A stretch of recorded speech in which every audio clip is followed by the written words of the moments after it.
Hi there, surrounded by nettles at the moment, and I've got my bag and my gloves, and I'm going to be picking the tips to make some nettle syrup.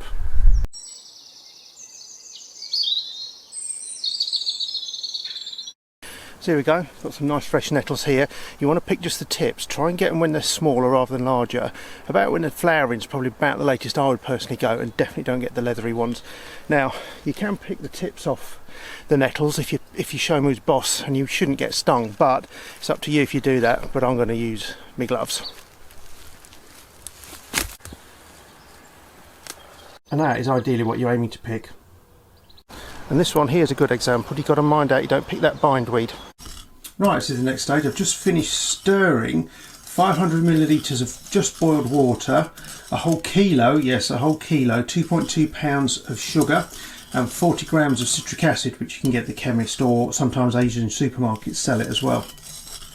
So that is now blended in. So I've been stirring that for 90 seconds, 2 minutes, something like that. So what we're going to do, we're now going to add all the trim nettles in. Now I've cut the stalks out as well because I've got a use for these nettles once they've finished, so even when they've come out of the cordial they will be used. So just out of interest, this doesn't turn into something green and gloopy when you've made it.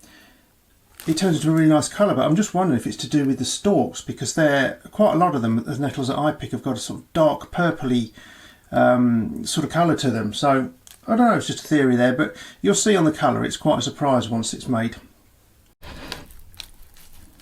I'm getting there.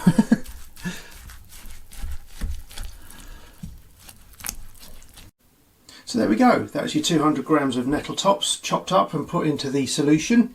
Minimum of 2 days, maximum of 7, sort of looking about 4 or 5 days is your magic number before it's ready. What we'll do, we'll keep stirring that and pushing all the leaves down each day because they can go sort of green-grey colour otherwise, and then we'll have a grand bottling. Stir, stir and stir. Okay, we've had it steeping for 5 days. Now what I'm going to do is draw the liquid off and obviously reserve the nettles, but this is the colour you're going to get. Look at that, it's gorgeous.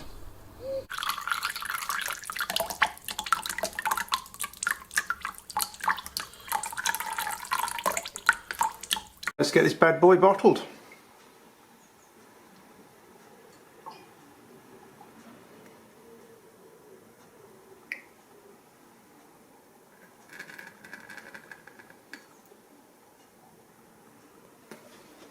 Now I did touch on using these spent leaves used to make the syrup.